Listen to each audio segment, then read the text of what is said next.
नमस्ते दोस्तों, हिंदी भाषा अध्ययन में आपका स्वागत है। हम पिछले वीडियो में दिसंबर 2022 का प्रश्न को देख चुके हैं। आज हम यूजीसी एनटीए जेआरएफ परीक्षा दिसंबर 2021 और जून 2022 का हिंदी साहित्य का प्रश्न पत्र को देखेंगे। ये प्रथम पाली का प्रश्न पत्र है। आइए देखते हैं प्रश्न संख्या 1। निम्नलिखित में से कौन आर्य भाषा में शामिल नहीं है? ए संस्कृत, बी अंग्रेजी, सी अरबी, डी फारसी।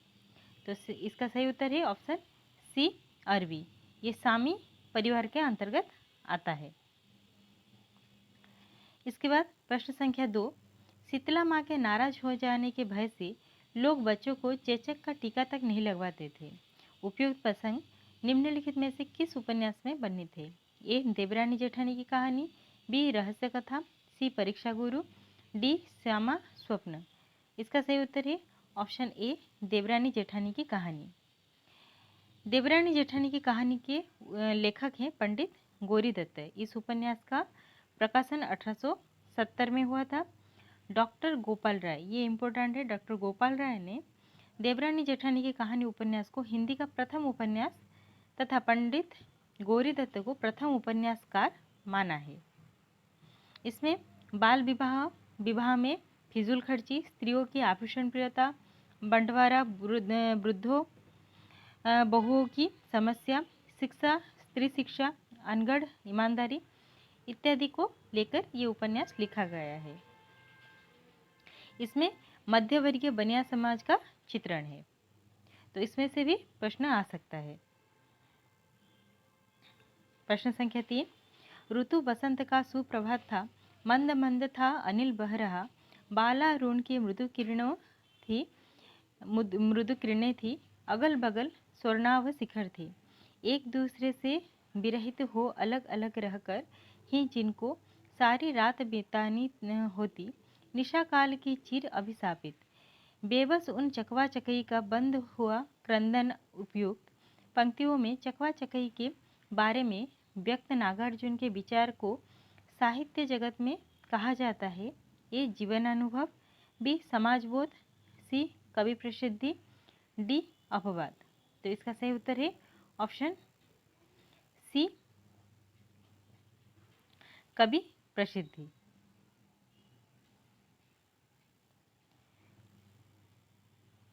प्रश्न संख्या 4। टी.एस. इलियट की आलोचना की विशेषता में शामिल है?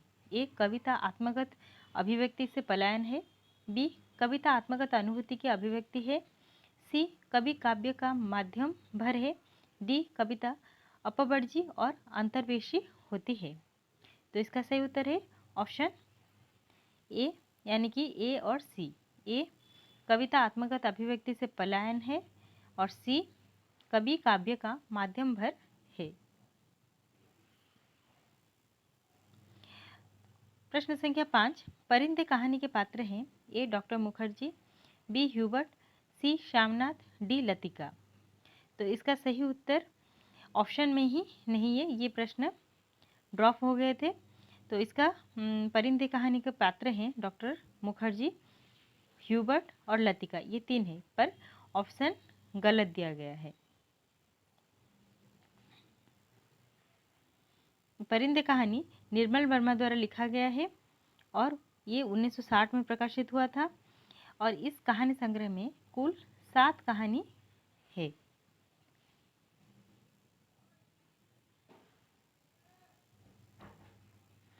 प्रश्न संख्या 6। तेरी बाकी अदा पर मैं खुद हूँ फिदा, तेरी चाहत को दिलबर बयां क्या करूँ, यही ख्वाहिश है कि ई तू मुझको देखा करे और दिलो जान में तुमको देखा करूँ। उपयुक्त गीत निम्नलिखित में से किस कहानी में प्रयुक्त है? ए रसप्रिया, बी पंचलाइट, सी लालपान की बेगम, डी तीसरी कसम। तो इसका सही उत्तर है ऑप्शन डी तीसरी कसम। ये फणीश्वरनाथ रेणु द्वारा लिखा गया है। प्रश्न संख्या 7। सूची 1 को सूची 2 के साथ मिलान करना है। सूची 1 में मित्रता बड़ा अनमोल रतन, कब इसे तोल सकता है धन, बी इस देश को है दीन बंधो आप फिर अपनाई, भगवान भारतवर्ष को फिर पुण्य भूमि बनाइए, सी शीतल ज्वाला जलती है, ईंधन होता द्रुग जल का। डी नाश भी हूँ मैं अनंत विकास का क्रम भी, त्याग का दिन भी चरम आशक्ति का तम भी। इधर है मैथिली शरण गुप्त, जयशंकर प्रसाद, महादेव वर्मा, रामधारी सिंह दिनकर। इसका सही उत्तर है ऑप्शन डी। मित्रता बड़ा अनमोल रतन, कब इसे तोल सकता है धन। ये है रामधारी सिंह दिनकर, यानी कि 4। ये रश्मि रथी का पंक्ति है। उसके बाद इस देश को है दीन बंधु आप फिर अपनाइए, भगवान भारतवर्ष को फिर पुण्य भूमि बनाइए। ये है मैथिली शरण गुप्त का भारत भारती से। शीतल ज्वाला जलती है, ईंधन होता द्रुग जल का। इसका है जयशंकर प्रसाद। उसके बाद नाश भी हूँ मैं अनंत विकास का क्रम भी, त्याग का दिन भी चरम आशक्ति का तम भी। ये है महादेवी वर्मा।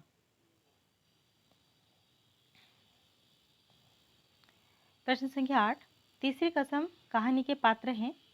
ए रमपतिया, बी चुरमुनिया, सी धुनीराम, डी पलटदास। तो इसका सही उत्तर है ऑप्शन डी, सी और डी, यानी धुनीराम और पलटदास। तीसरी कसम कहानी का प्रकाशन वर्ष है 1956 और ये फणीश्वरनाथ रेणु द्वारा लिखा गया है। प्रश्न संख्या 9, बंशीधर निम्नलिखित में से किस कहानी का प्रमुख पात्र है। ए उसने कहा था, बी दुलाई बाली, सी गैंग्रीन, डी अपना अपना भाग्य।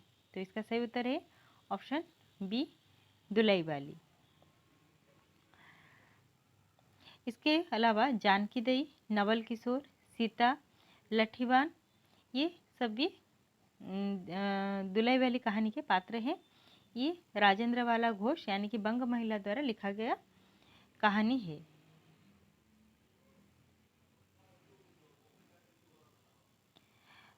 प्रश्न संख्या 10, प्रकाशन वर्ष के अनुसार निम्नलिखित उपन्यासों का सही अनुक्रम है। ए आपका बंटी, बी धरती धन्ना अपना, सी झूठा सच, डी मायादास की माड़ी। तो इसका ये प्रश्न भी ड्रॉप हो गया था क्योंकि इसमें भी ऑप्शन गलत दिया गया है। तो झूठा सच 1958 और 60, आपका बंटी 1971, धरती धन्ना अपना 1972, मायादास की माड़ी 1988।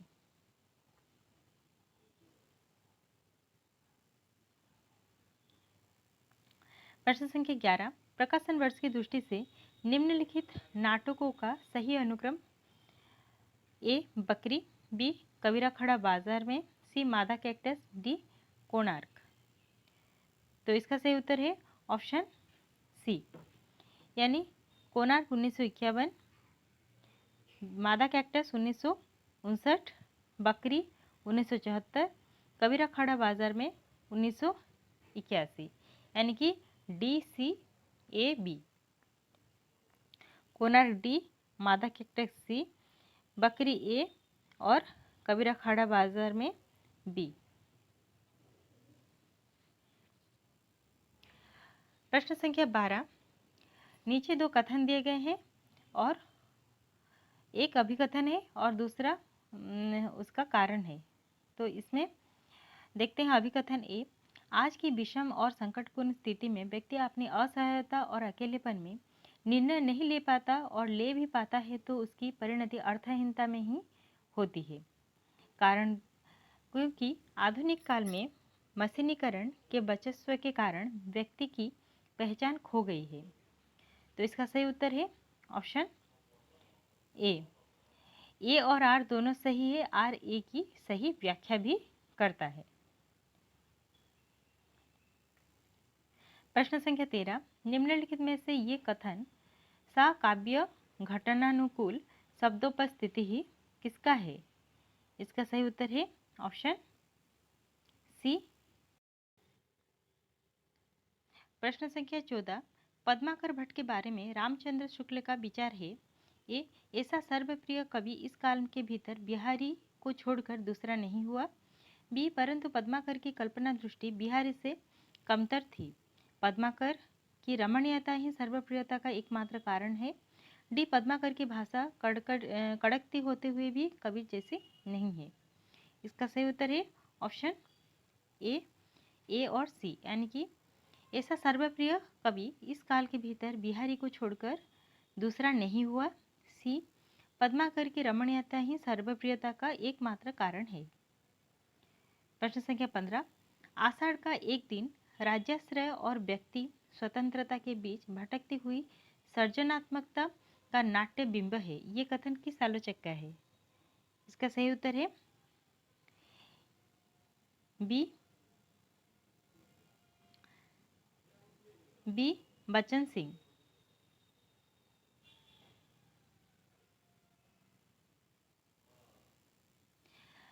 प्रश्न संख्या 16, कोमल कपोल पाली में सीधी साधी स्मित रेखा, जानेगा वही कुटिलता जिसने भो में बल देखा। उपयुक्त छंद में संबंधित सही तथ्य है। एक, कपोल सागर के तट पर मुस्कान रूपी नाव तैर रही है। बी, भोहों की कुटिलता में प्रेमिका के कुटिल हृदय का पता चलता है। सी, भोह की कुटिलता से अनुराग सूचित हो रहा है। डी, यह अनुराग गालों पर फैली मुस्कान से व्यक्त होता है। इसका सही उत्तर है ऑप्शन डी, यानी सी और डी। सी, भोह की कुटिलता से अनुराग सूचित हो रहा है। डी, यह अनुराग गालों पर फैली मुस्कान से व्यक्त हो रहा है। प्रश्न संख्या 17, फिर विकल है प्राण मेरे गीत के निहितार्थ है। स्त्री आगे बढ़ने के लिए पुरुष का संबल चाहती है। बी, अपनी सीमित दुनिया के घेरे को तोड़कर स्त्री अनदेखी अनजानी दुनिया को देखना चाहती है। सी, अपनी यात्रा के तिमिराच्छन्न हो जाने की कल्पना करके स्त्री अकेले यात्रा आरंभ करना नहीं चाहती। डी, स्त्री ने अपना लक्ष्य निर्धारित कर लिया है और वह आगे बढ़ने के लिए व्यग्र है। तो इसका सही उत्तर है ऑप्शन बी, यानी कि बी और डी। बी, अपनी सीमित दुनिया के घेरे को तोड़कर स्त्री अनदेखी अनजानी दुनिया को देखना चाहती है। डी, स्त्री अपना लक्ष्य निर्धारित कर लिया है और वह आगे बढ़ने के लिए व्यग्र है।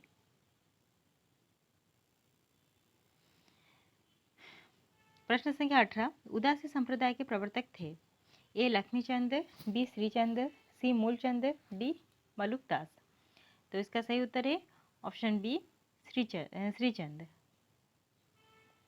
ये गुरु नानक के पुत्र थे और ये उदासी संप्रदाय के प्रवर्तक थे। इस संप्रदाय के लोग सनातन धर्म को मानते हैं तथा पंच प्रकृति जैसे जल, अग्नि, वायु, पृथ्वी, आकाश, इन सब को पूजा करते हैं। प्रश्न संख्या 19, संस्मरण की पुस्तकें हैं। ए, नंगा तलाई का गांव, बी, रुंजल धंजल, सी, आछे दिन पाछे गए, डी, बे लड़ेंगे हजार साल। तो इसका सही उत्तर है ऑप्शन सी, यानी ए और सी। ए, नंगा तलाई का गांव और सी, आछे दिन पाछे गए।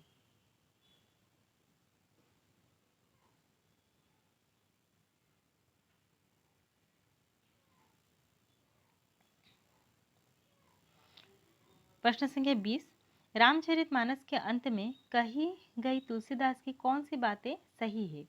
ए, मेरे समान कोई दूसरा दीन नहीं है, इसीलिए हे राम मेरी भवबाधा को दूर करो। बी, राम कथा का गान वेदों, पुराणों और कवियों ने किया है किंतु संतों ने नहीं। सी, जो भक्त रामचरितमानस का अवगाहन करता है वह मध्याह्न के सूर्य की तरह प्रखर तेज वाला होता है। डी, जिस तरह कामी को स्त्री और लोभी को धन प्रिय है उसी तरह हे राम तुम हमेशा मुझे प्रिय लगो। तो इसका सही उत्तर है ऑप्शन सी, ए और डी। ए, मेरे समान कोई दूसरा दीन नहीं है इसीलिए हे राम मेरी भवबाधा को दूर करो। डी, जिस तरह कामी को स्त्री और लोभी को धन प्रिय है उसी तरह हे राम तुम हमेशा मुझे प्रिय लगो। तो आज हमने प्रश्न संख्या 1 से 20 तक किया। अगर आपको वीडियो पसंद आए तो लाइक, शेयर और सब्सक्राइब कीजिएगा। नेक्स्ट वीडियो में आगे के प्रश्नों को हल करेंगे। तब तक के लिए धन्यवाद।